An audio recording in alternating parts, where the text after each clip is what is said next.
Peace and blessings. How y'all doing? So today we are on Forward Progress. I have my main man, Mr. Julius Jew. So how you doing today, bro? I'm doing fine, brother.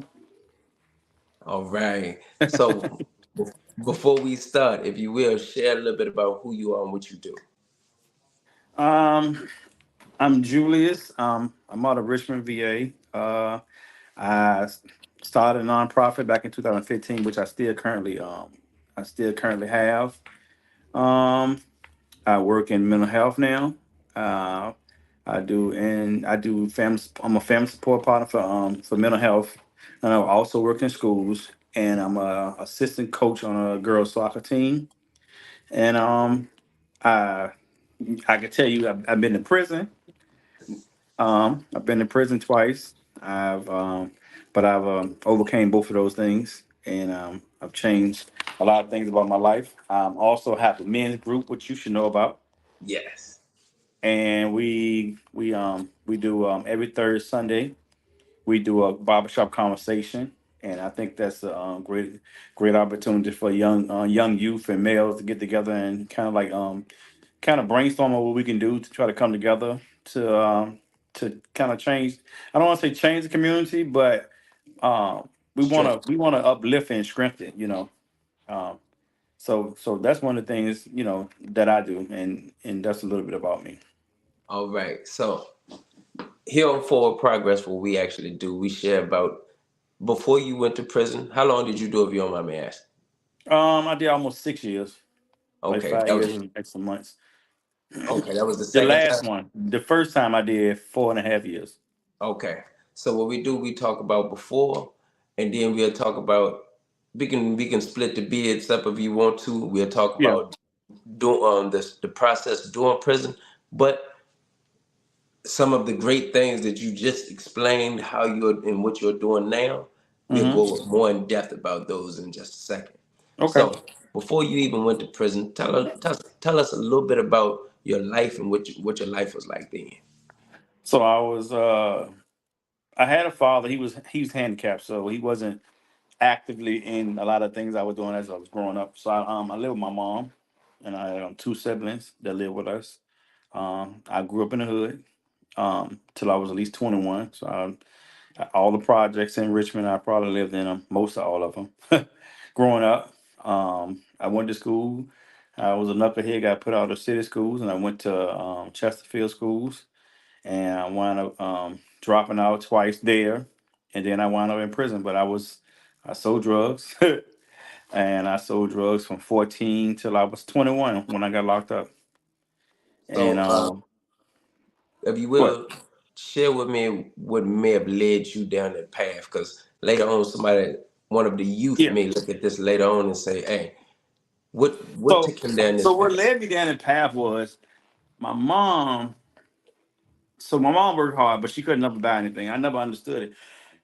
So a lot of times I was always wondering why I couldn't have things other people had, but I didn't know everybody else. Dads probably drug dealers or whatever.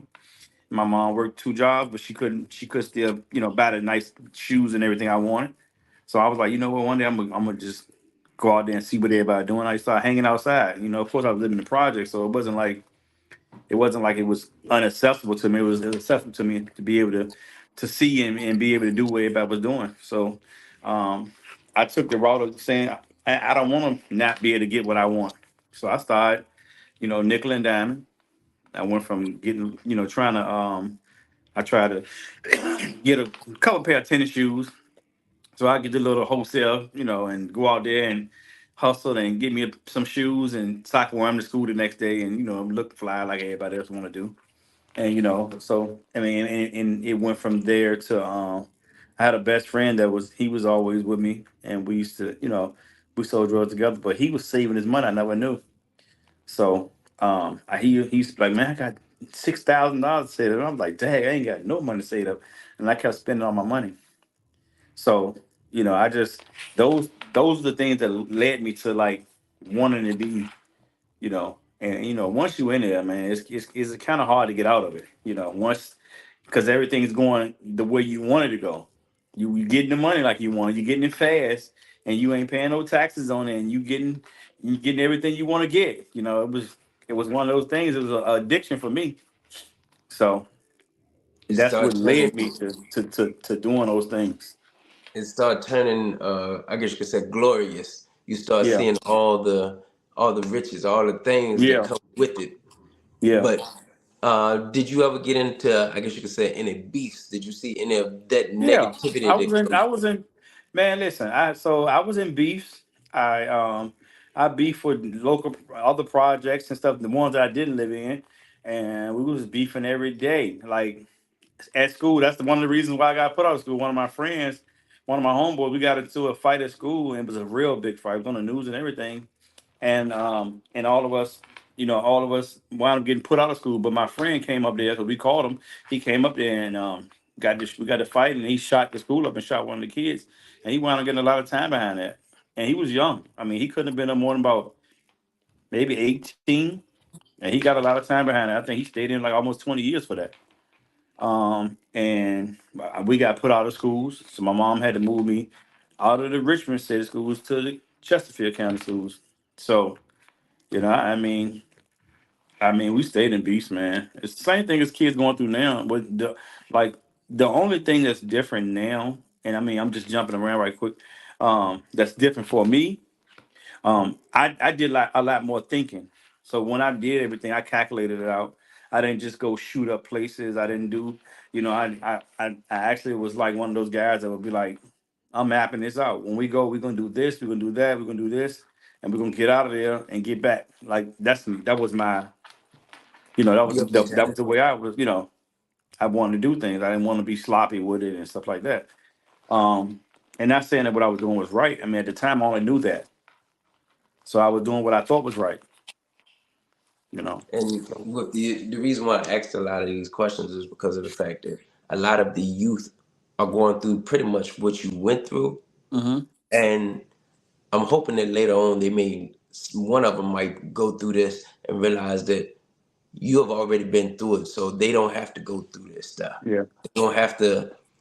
I understand wanting to be part of the crowd or wanting the finer things, but if you understand what your parents are going through, kind of like you do now in hindsight, yeah, you get to see that, man, you know what?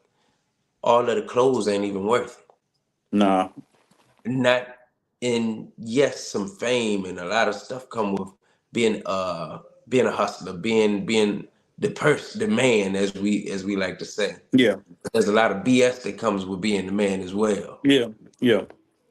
And There's a lot of so heartache with it too. It's a lot of people's like, oh, selling drugs was so easy. Well, for me, I never thought it was easy. I always thought it was hard because you have to watch out for your friends, right? Because if you getting more money than them, they mad.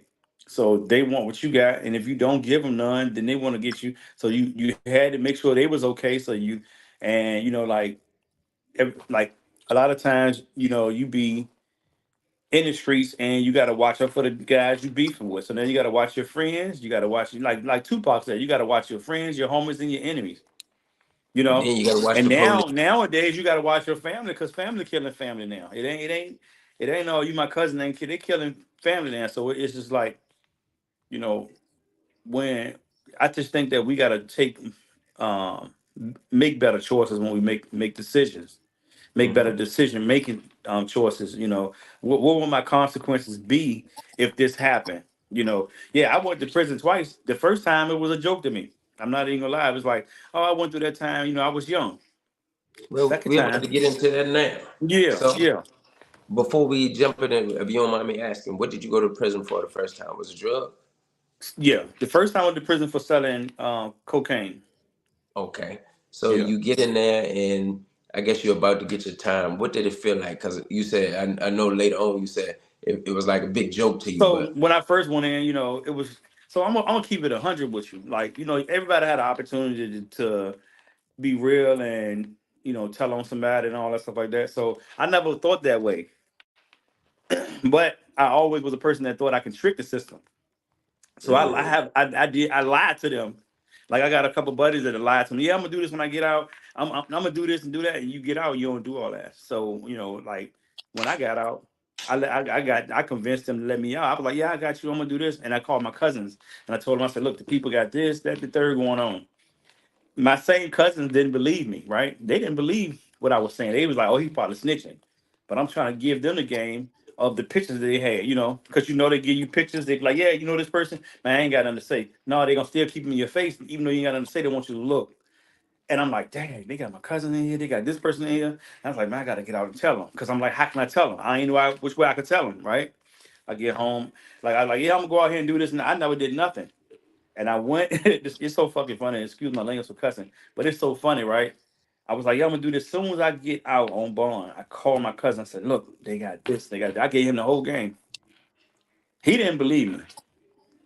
He backed away from me, did all that stuff, right? And I'm like, dang, that's crazy. I'm trying to give him the game and let him know what's going on. Trying to be real. I'm thinking I'm Mm-hmm. being loyal and real. So, and I gets locked up. I don't hear from him. I don't talk to him. No, I'm like, damn, he made it sound like I told him or something. And you get those stigmas, like people don't be understanding like how the gang go with this system. You gonna get a tag that you told if you go to feds, right? Mm-hmm. If you go to feds, everybody gonna say you told something. A lot of people do tell. Mm-hmm. It's some people that don't tell. It's some people that say they gonna tell and don't tell. They just be trying to figure out ways to trick them, but it ain't a whole lot of tricking you can do with them. And I'm gonna tell you how good God was for me, and it's like, you know, although I know I didn't tell, people thought I did, right? But what Mm-hmm. happened? I'm gonna tell you how good God was for me, and this is the craziest thing, brother. People thought I told. I never told. But what I did was I still did everything a person was supposed to told. Like I put my motion in to see if they were gonna let me out. Cause I said, well, I can go to boot camp at the time in the early 2000s. You can go to boot camp. You know that, right? You can go to boot camp and get time knocked off if you go to boot camp. So I was like, I want to go to boot camp. I was looking. I was in the law library every day trying to figure out how can I. What did they miss when I went to court? And I'm You was reading still up on planning everything. it. Yeah, so I'm like, they had to miss this. It's always a loophole, right? I'm like, so I called a lawyer and I'm like, yo, man, I heard that you can go to boot camp, da da da da. And he was like, well, I don't know if it's gonna be able to, you gonna be able to benefit from it because you ain't never tell nobody, you never did nothing. And I was like, well, can you at least try? He said, well, he said you do have the option to try to get it in front of the judge. So I go in front of the judge. I'm telling you, true story, right? True story. A lot of people didn't want to believe it, but I mean, I'm telling you, I didn't send people to go to the court paper and get my transcript. I'll give you whatever you want to do. I ain't care. Like you, look, I pay for it if you want me to. So true story though. So he put in for it. I go out to court. When you go out to court, everybody like, oh, he telling. So I go back to court. The judge was like, so the prosecutor gets in front of the judge. He says, he never gave us no information. He didn't provide with not one word, sir. Your Honor, da da da da. We don't even know why he should be back in here. And I'm gonna tell you just how God worked. And I mean, I prayed all the way over there. Like God said, the judge said, well, you had your opportunity to give him all the time you wanted to. Now, I'm the one with the discretion. So once he said that, my lawyer was like, yeah, he's been doing programming. He's been doing everything he's supposed to do. He's da da da. He's da da da. She ain't in the judge. The lawyer was like, I know he didn't give y'all any information. He didn't tell on anybody. We understand that, but this kid has done everything he can. Anything you could do in prison to get your life back on track, he did. And so the judge was like, okay. He was like, and what else has he done? So I had got into I had got a carpentry class and I had got my carpentry hours. Like you could do a certification for doing houses and stuff. So I used to build A-frames on the houses, right? So once I did that, the judge was like, well, I'm gonna tell you what, this is what I'm gonna do. He said, now you came back to me because you said you want to go to boot camp. I said yes. He said, what I'm gonna do is, he said, how much he told my judge, told my lawyer, he said, how much time does he need to get? How much time off do he need to have to go to boot camp? Because he's only 22 years old. I don't want him in here. He was like, I'm gonna go ahead on and I'm gonna cut his time to what he gotta get it cut to for that. Man, you talking about they try to put another appeal in to keep my time right there after that. And I ain't even, listen, I promise you it was all God because I'm telling you, I didn't know nothing about it until I read the stuff I read. And I was like, man, I'm going to try it anyway. I just told the lawyer, get in contact with him. But anyway, God worked good because I wasn't supposed to get out, right? I didn't tell nobody. And that's everything. I mean, if I told you, like, my connect was my family member.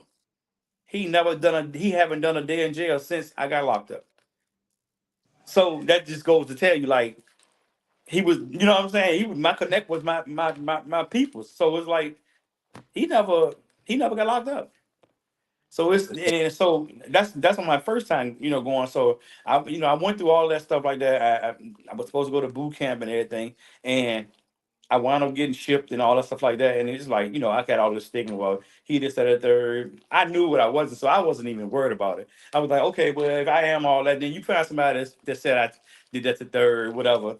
I just went through all of the drama, all of the drama. So after I did that time, I actually, I finished up at a camp. I went home. I go home. I got my life right, right. I went home and I started working at Sears. I started driving trucks and stuff, and I was a contractor.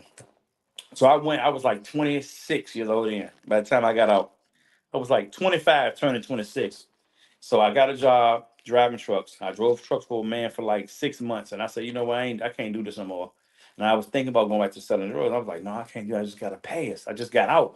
You know what I'm saying? Like I can't do that. So I was like, what could I do? I wound up getting my own truck. I started leasing my own truck and got my own contract. Man, I was making $100,000 at 26 years old. I was making $100,000, right? Well, I was making like 96. That's 100,000. I was making $96,000 at Sears my first year, and I went on with 25, turning 26 years old. So that's how much I changed my life. I did everything I was supposed to do. I came home. I was a husband. I was doing everything with my kids. I was for 11 years. For 11 years, I was on the right track, and I kept. I mean, all glory go to God. I was doing everything I was supposed to do, and after that happened, me and my ex-wife, we broke up, and I fell on hard times for 2 years. So I was like, man, I don't know what I'm gonna do. I kept trying to get jobs. I had all these different contracts, but I couldn't drive certain places because I had my own kids. And I didn't. When I had my kids, I can't get nobody to babysit. So it was rough. So I wound up, like saying, you know what, hell with this. I'm gonna go back to selling drugs. And I didn't want to do it for a long time. Then I wound up doing it. I sold it for 4 years before I got hit again. And the whole time I got one guy telling on me, and then I got a guy that on my connect. He was getting watched, so I never knew this. You know what I'm saying? And that's how I got hit on my second one. And I took it. I really took things for granted. When hard times came, I felt like I had to go back to what I knew. Everybody want to go run back to what they know. You want to sell drugs. That's what you know. It's easy. It's easy access. You can do it. You know how to do it. You've been doing it, right? Mm-hmm. But nobody ever tell you like the consequences that fall behind it. Nobody ever tell you about things that happen to you while you in prison. Meaning that you can be in prison. You on thin ice in there. You can get. I went to the hole for 6 months for a phone. I mean, I was getting phone shots. I was getting shipped off. And I was being, like everything was just completely chaos. My This second this bit. on your this is on your second bit. On my second bit. So So things was tougher than the first time. before we jump into your second bit, Yeah. so because I like to deal with the emotional standpoint. When you went Yeah. to, because you got kids, your wife, she's gone, but Yeah. your whole life has changed, but you're in a situation. Yeah. And what did it feel like when you went to court? Because they gave you how long? So The second so bid. so the second bid, they gave me 10 years, right? Okay. I'm gonna get to how I got out early because of that governor, I mean that president thing they put in you know what I'm talking about, where everybody was getting this thing with the Reform COVID thing. the faster Yeah, exit. reform and COVID. Yeah, the reform and the Okay. COVID thing. That's what helped me. That's how I actually got out. So um they gave me more time. I felt like an idiot. I had all these kids. All my kids was young then. Like I missed I missed five. Hold on, I missed. So let me see. I missed one, two, three, 4, 5, 6. I missed 6 graduations. That's how many Within of my six kids years? graduated while I was gone within the 6 years. So when I left, um, one of my sons was in going into his senior year. Then everybody else fall right behind. It was in ninth and 10th and eighth and seventh. My youngest son that's getting ready to go to college now, he was 9 years old, so he probably was in like second or third grade. So Mm. he so so I missed all that. I missed a valuable time out there. Like I can't get back. I can't never say I would love to get it. I just never be able to get that back. You know what I'm saying? 6 graduations. Every kid graduated. I'm not there. You know what I'm saying? Like it was that type of um like that was the pressure that I dealt with being locked up. You know what I'm saying? And it was like I knew this, but I was the type of guy who was like, I did my door. I gotta lay in it. You know what I'm saying? I felt like if I can do it, if I'm gonna do the crime, I gotta do the time. I was cool with that. Plus, I had already been in prison, so I already knew what it was kind of like. So it wasn't like, but it was still harder than the last time because I was older.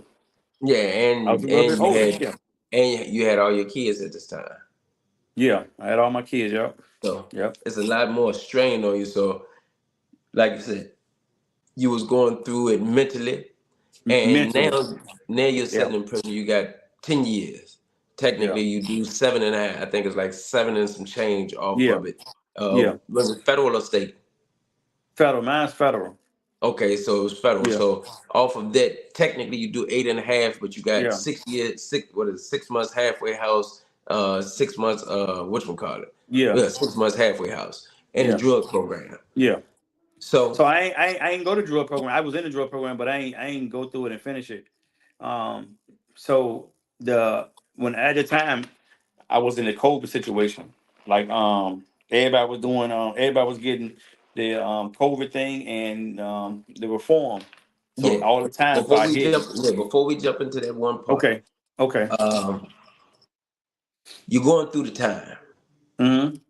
Visits, tell me some of the things that you may have done, because most of the people that I know that have come home and changed their life, they was doing things in prison to change themselves and help change So people. So and so tell me a little bit about you that. talking about the first time or the second time?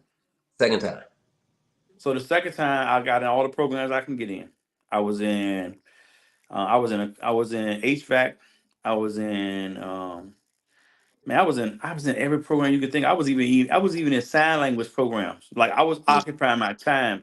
I was making sure I occupy my time so when I come home, I have my mind right. I have everything will be right. Everything will be like I'll be focused. So I was like, and I'm too old to be going back. I'm like, I ain't going back. I'm not doing that no more. I'm not even no, that ain't happening no more. They're not gonna treat me how when you're in prison, people don't know the other side of prison. So I was just like, I'm not going through this. I'm gonna make sure I get all the programs I gotta get. I'm gonna make sure I'm gonna make sure I stay in shape, work out. I'm not gonna be stressing. I'm gonna make sure and I had a great backbone. So my wife was like, never put me under stress. You know what I'm saying? It wasn't I didn't have a wife that was like, who coming to see you? Who doing this? Who you calling? Who you this? I ain't had that. Oh, you I got never married the had that. second time before you went to prison or after? I got married since I came home this time, but I was with her Okay, years before I doing got locked up. okay. Yeah. So Yep. y'all together, life. Well, you're doing time. She wasn't putting a lot of stress on you. You're doing Yeah. everything that you can to rehabilitate yourself. hmm Probably around I got my groups. I got I got my credit straight while I was in there. How'd you do No, that? no, no, no, no, no, no. You're not listening to me. I got my credit straight. So I was dealing with older guys that was giving me game on certain things. And man, when I came home, I had a 745 credit score. When I started getting it straight, I had a 540. And I thank God to phones. I ain't trying to be funny, but I had a phone while I was locked up. So I did. Well, That's you say one you of the got things that phone I did charges. when I was locked up. I had a cell phone, right? I had a cell phone my whole bit. So that's why I kept going to hold because I kept getting caught, or they'll find it in my room and all that stuff. I had to go to hold because I'm like I'm gonna take mine. You can go and take me to the hold. So and it was crazy because a young guy, like about 22 years old, he's like, man, I can help you get your credit straight. And I was like, man, I don't know this dude. He tried to get my information, but he wanted to get my credit straight. Told me what to do. I did exactly what he told me to do. Got my one credit card. Everything he got everything off my credit and everything. Man, when I came home, I had a 745. I had a credit card Mm, with 25,000 on it. I had another credit. I just kept getting credit cards in my name. You know what I'm saying? My credit it only went down to like 680 by the time I kept doing that. And I ain't gonna lie. When I came home, I probably had about like 40,000 in credit cards, mm. and that gave me a boost to be doing some of the things I'm doing now. But at the same time, I'm like, man, I got my credit straight while I was in there. Like I won't play no games. You know what I'm saying? I was doing positive things, and I had to be around positive minded people because there's some people that be like, they still doing the same thing. I They've been doing since they promise. came in. I'm talking about 10, 15 years later, they still doing the same thing. They still gambling. They still, cussing girl out on the phone. They still, all the things you could do in prison, they still was doing it. But I And knew you, I won't trying to go down that hole again with the way I was trying to live my life. You know what I'm saying? and so you made a drastic change. Now, what Had we to. gonna do? We gonna transition one more time. You shared a lot of the stuff that you have been doing when we first started. Now, if Yeah. you will, share a little bit more, because how I ended up coming down there to the program that you are starting. Tell me a little bit about how that started. So, you talking about The the barbershop talk. barbershop conversations? Yeah. Okay, so that started. I was at the governor here, the governor of Virginia had he had a help now, some type of whatever he had. He had like some kind of conference or whatever, and he was just talking about what he's giving money and doing. I just wanted to hear what he had to say, and it was all about for non-profit. He was like it was for nonprofit churches and community partners, right? So I was, of course, I'm a nonprofit. I'm a community partner, so I wanted to hear what he had to say. So young guy was like sitting right by me, sitting by us, and he was just talking, and he wound up having a conversation with us, and which is the guy I do it with now. And we just had a conversation. He was like, "Man, I would like to link up with you." And I was like, "We can do that." And I was like, "I'm about to do some. I'm about to do these conversations and stuff like that." But mine wasn't going to be called barbershop, but I was just going to start doing them because through my nonprofit, I had got a grant. So we wound up connecting, and me and him got together, and we planned it, we put it together, and we try to we figured out that look, we're gonna collab together because we need to get in the community so we can talk to the youth, because all the youth out here killing each other. So that was one of our main things. So if we can find out what their concerns are, what their needs are, because I know what mine are, but I need to know what theirs are so we can get ahead of what they're doing out here. When they get mad, how can we resolve conflict when they mad? Like how can we resolve hunger issues when their mom ain't got no food, no money, and stuff like that? What kind of resources I can provide them? Things like that. Like so I was just like, okay, we can put this together, and that's kind of like how we got it. We put it together. So You yeah. so you're doing that. What else? Hmm. What other things are you doing? Because what this is for is to enlighten people about what we come home and really do. How we Okay. come home and So not right just right hang now, out. one of the things is same way I got my job because people be like, how you get a job in the schools? How you get a job like that? Now it's like they know that it need to be people that been in prison or people that have the lived experiences to even go into school to talk to these kids because they don't want to talk to them.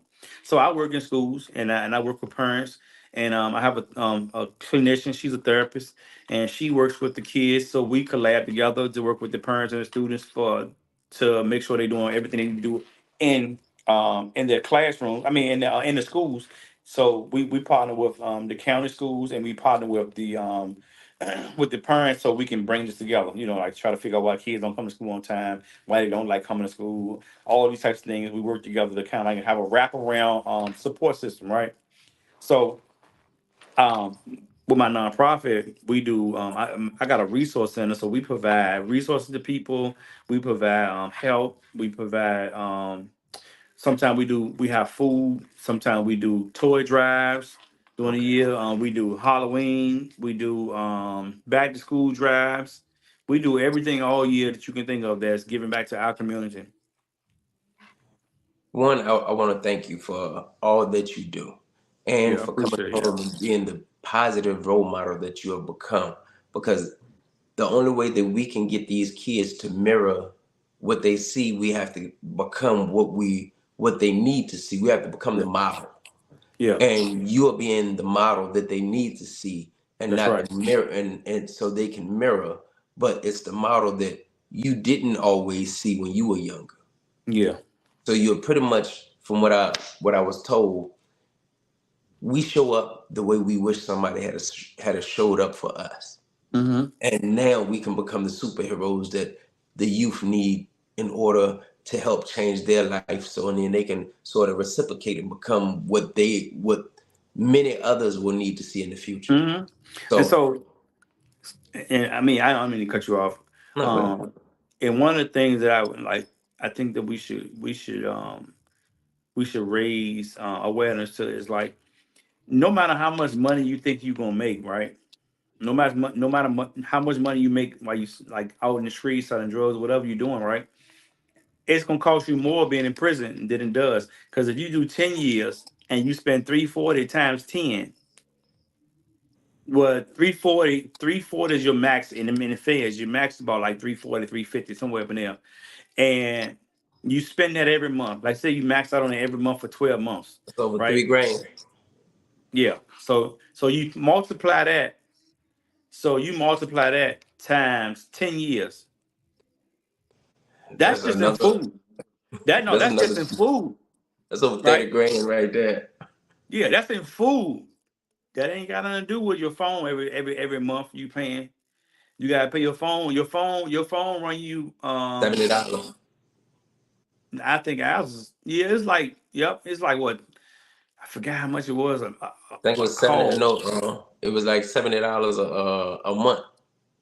Yeah. So you multiply that times 10 years. Well, times 12 months, then times that by 10 years. Right? And that's just that. Now and then you talking about clothes, right? And then Jogging, you talking about your jogging suits, shoes. yeah. And if you gotta if you like to gamble on sports and stuff, that's some extra money you gotta get, right? You know what I'm saying? And then you don't eat out commissary all the time. You eat out the kitchen too. Somebody might be cooking something. You gotta spend that money too. You want to live that life you was living, but it's expensive. It's just expensive at that. But you Man, ain't. But most of these guys might have hustled right, and ain't some of them might ain't make $50,000 the whole time they most was of them ain't hustling. even They say work their money out. They ain't got no money. exactly. And then So that not only not including that lawyer you had to pay if you got you one right if you got you one. You know what I'm saying? Because they're gonna just take your money and they still ain't gonna get you the time off you want to give. They still ain't gonna be able to get you out. So you really just giving money away, right? Then that money you left somebody that you left somebody some money. Half the time you ain't getting that back. I So promise you that you might have left somebody 100,000 it's and gone. you ain't gonna see none of it. But they gonna spend it on you. They gonna spend all of it. So it's like, is it really worth going in prison for, or should you just say, I'm gonna work a regular job? Now think about this though. Now a person working a regular job, and let's say a person working a regular job and making like at least 50,000 a year. Multiply that times 10. So That's 50, five. That's that's five so hundred 500 and thousand. something thousand. Yeah, So and if which he's one smart, which one is better off for you? The quick and fast money that you don't make a lot of and you so spend it's most slow of and it, steady. or the one you work every day for? And in 10 years you're making 500,000, but in 10 years over here you ain't nowhere near making that much money. Slow and steady beats fast and shot down all day. Yeah, So before we leave, I want you to do me a favor. Give yeah, me a word of wisdom that you can give somebody younger or somebody older who might be still out here risking life. What would you tell yeah. them? So first I would say find your purpose in life, your purpose, not your homeboy purpose, not your mama purpose, not your daddy purpose. Find your purpose in life. Like find what you like to do and want to do in life, not what you can't do. See, because can is just something that it's like it's a movement. I can't. That's what you don't want to do. But find something that you want to do, that you want to put your whole all into, and find that purpose. And then I tell you, do not try to compare yourself to other people because your journey is your journey. Mm, So you can't always look at somebody else and think that's what you're gonna get. You might get that in more, or you might get that in less, or you might not get none of that. You know what I'm saying? So, you know, always try to just live your life for your purpose and what you need to be doing. Live your journey for you. Like, be on your own path. You know, I think that's and for me, if you sit and think about it, a lot of the youth, they go on there and path for somebody else's, right? Mm, I did the same thing. I went down the path for somebody else. Because I watched what my friends did, and I wanted to do what they did. So I wasn't living my life. I was living the life that they was living. I was trying to keep up with the Joneses, or I was trying to, follow this guy and follow that guy. mm. You know what I'm saying? We all have done it. We all have done it. But if had we known to make our own choices, you know what I'm saying? If we would have known that you can do whatever you want to do on your own, you don't gotta have nobody. And people always think they gotta have somebody to go somewhere. Well, you like the old saying go, you came in this world without nobody. Only person you Mm. had was your mama. And that's probably gonna be the only person you have when you leave about him. You ain't coming in with no clothes. You leaving out with none. Even when you put them on your body, once that's over, you don't take that with you. You know what I'm saying? I got you. So we like the youth just gotta, like the youth got to. They don't even know the power they have because they are the future. Mm. If they knew the power they had, they'd be like, man, we can get together and we could be millionaires and billionaires by the time we 40. If we put our heads together. Instead of shooting each other and killing each other's dreams early. So, So I mean, thank you for joining me. I appreciate you and your time. yeah, It's been a great moment. I thank you I for sharing appreciate your you too, bro. journey. I I appreciate you. appreciate you for that. I appreciate you for coming out and speaking. Um, and I mean, ever since I met you, man, it's been nothing but positivity. Your energy is always positive. Your vibes are always positive. Your even when you're speaking is always positive, and I really appreciate it. And guess what? We don't even come from the same city. Hey, You know but what I'm saying? we come from the same people. Look, We come it's from the Black same. History We Month. still got the same ancestors, the same blood, man. Look, I So we love are you each other and people. Yeah, love you too, thank bro. you, man. And thank you and this is Forward Progress. Thank y'all for watching. Appreciate you. Yeah. Blessings, bro.